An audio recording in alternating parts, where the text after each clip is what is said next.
Estamos acompañados por Cristian Salas, él es ex procurador anticorrupción, que nos va a ampliar justamente este tema. ¿Cómo está? Buenas tardes. Buenas tardes, gracias por la invitación y a su disposición para cualquier consulta. Muy bien, ¿se puede o no se puede cambiar esta disposición ya dada por el Poder Judicial?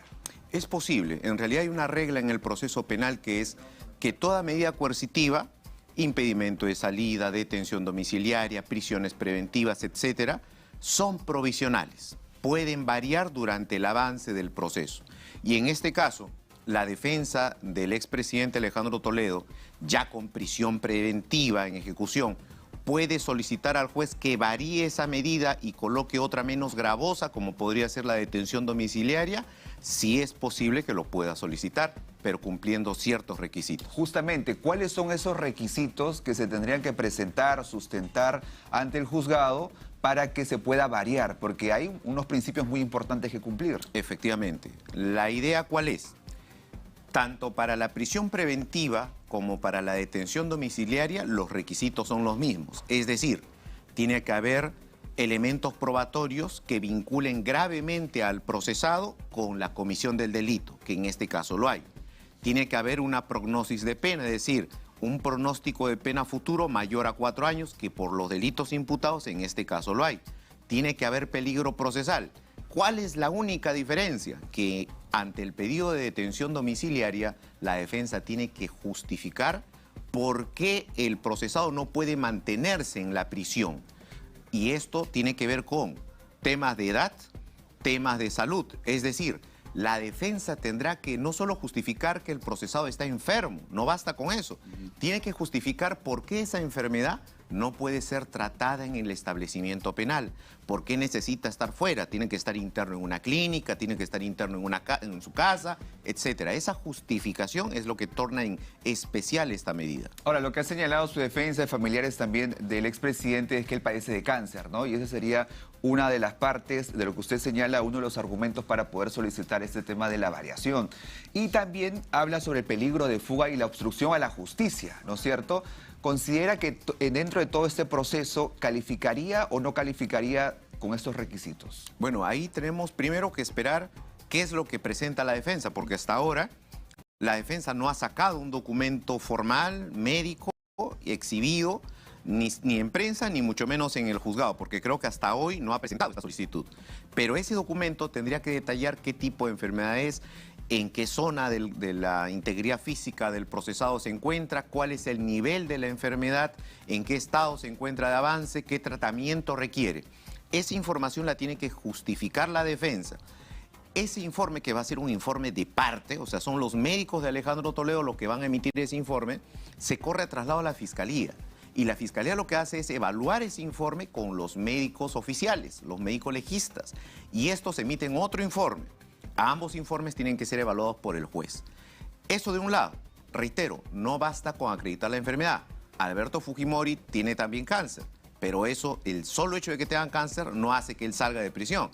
Tiene que justificarse que el sujeto, enfermo y todo, no genera peligro. Es decir, no hay riesgo de que se fugue y no hay riesgo de que entorpezca la actividad probatoria. Y ahí está la principal barrera que yo veo al planteamiento de Alejandro Toledo. O sea, claro, por el tema de cómo se ha desarrollado este proceso de extradición, todo lo que él ha presentado también a la justicia norteamericana, ¿no? Varios recursos para poder paralizar este proceso. El peligro procesal en el caso de Alejandro Toledo no juega a favor de él, porque hay peligro de fuga. El hecho de que desde 2017 no haya querido ponerse a disposición de la justicia, se haya opuesto férreamente al procedimiento de extradición, incluso en la última fase, en la fase ya de ejecución, ni siquiera de debate de extradición, sino solo de ejecución del mandato de extradición, puso 1000 trabas y demás recursos dilatorios.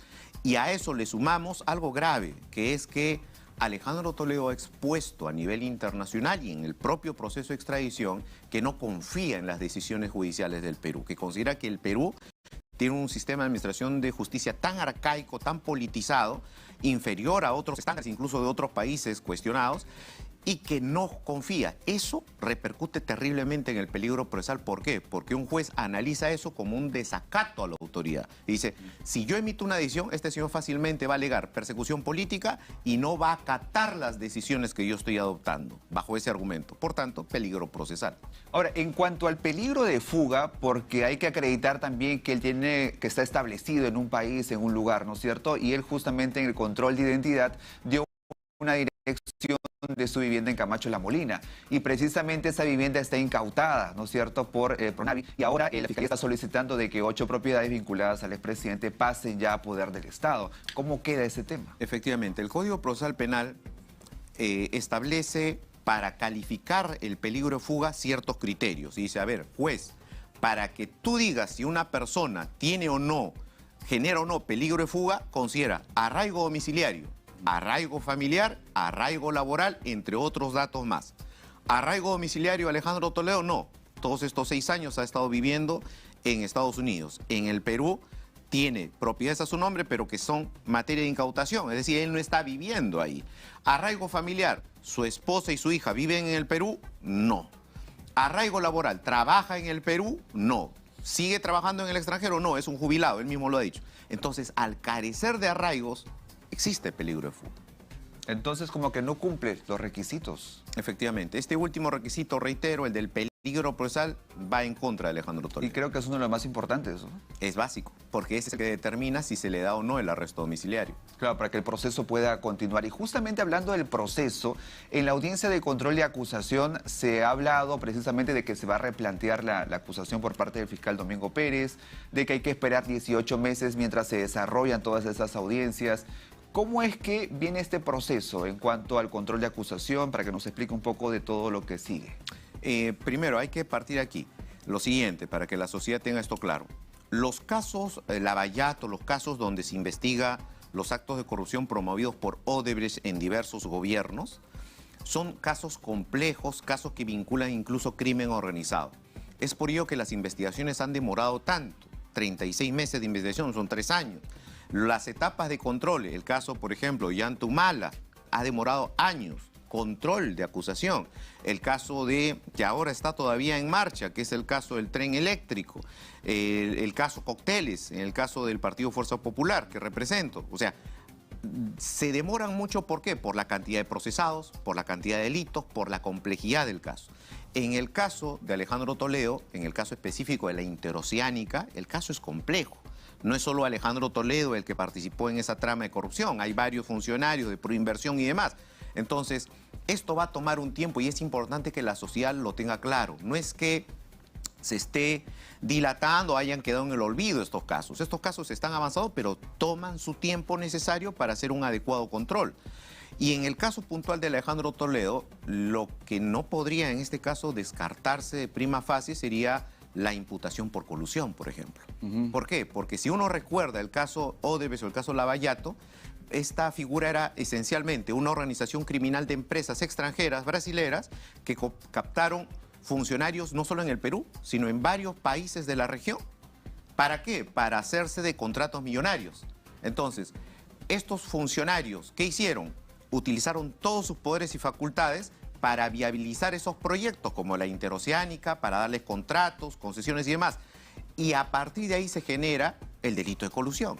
Claro, aquel funcionario que se pone de acuerdo con el interesado para favorecerlo en un proceso de contratación. Claro, porque precisamente los delitos que se le imputan al expresidente es colusión, luego viene tráfico de influencias y lavado de activos. Pero en cuanto a colusión, también su defensa legal, el abogado Roberto Su, ha señalado de que él no habría cometido este delito porque no ha estado coludido con Jorge Barata para poder hacer el tema del recibimiento de las coimas y las licitaciones públicas que se le otorgó a esta empresa brasileña. Esa es la posición de la defensa. La Fiscalía tiene otra hipótesis, ¿no? La Fiscalía tiene la hipótesis de que era Alejandro Toledo quien se puso directamente de acuerdo con Jorge Barata, quien incluso se reunió aprovechando una cumbre en el extranjero con Barata, quien incluso le cobraba utilizando frases bastante burdas y incluido groserías, diciéndole paga Barata, ¿no? O sea, la tesis de la Fiscalía es contraria a lo que la defensa plantea.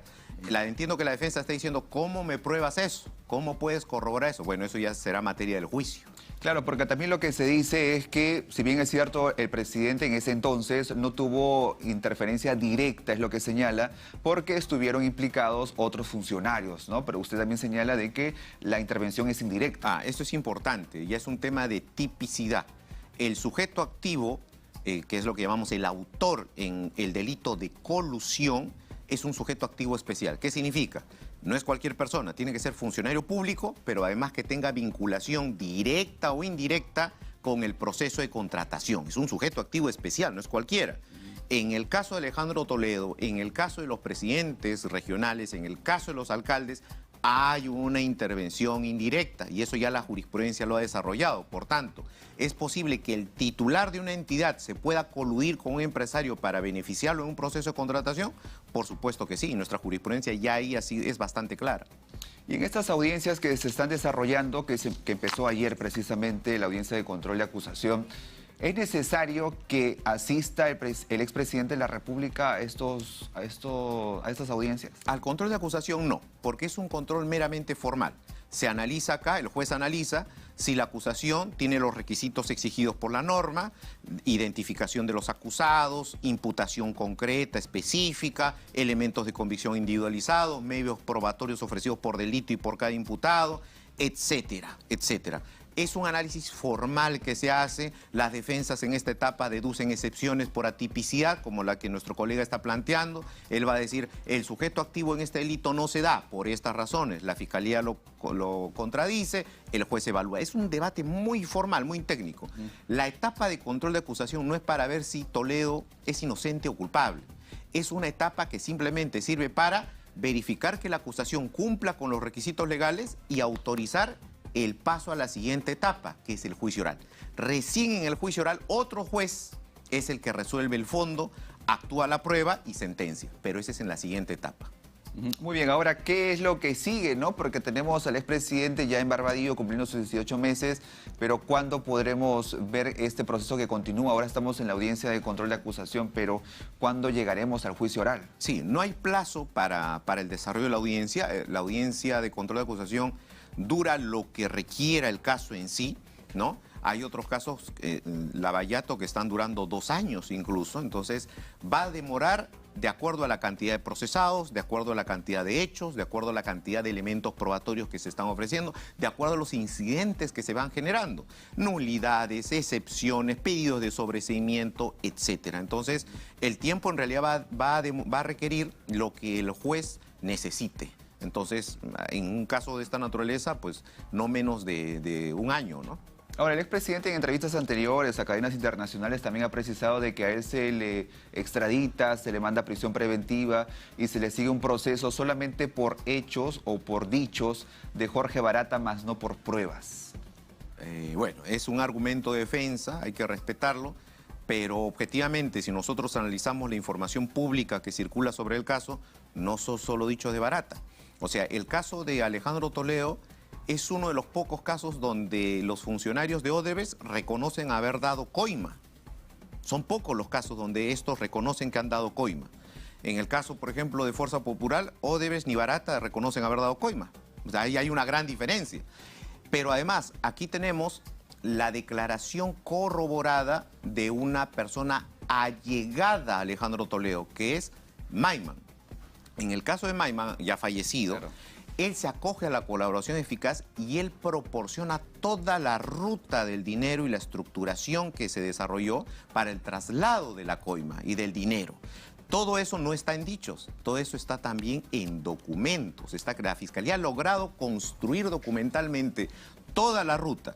¿Eso es un dicho? No, ya ahí salimos del mundo, del ámbito de la versión, salimos para aterrizarla en el ámbito de la corroboración. Pues todo es el tema de la ruta del dinero, ¿no es cierto? Que es clave. Y en este caso, Toledo, tenemos un caso bastante completo. Coima Odebrecht, Ecoteva.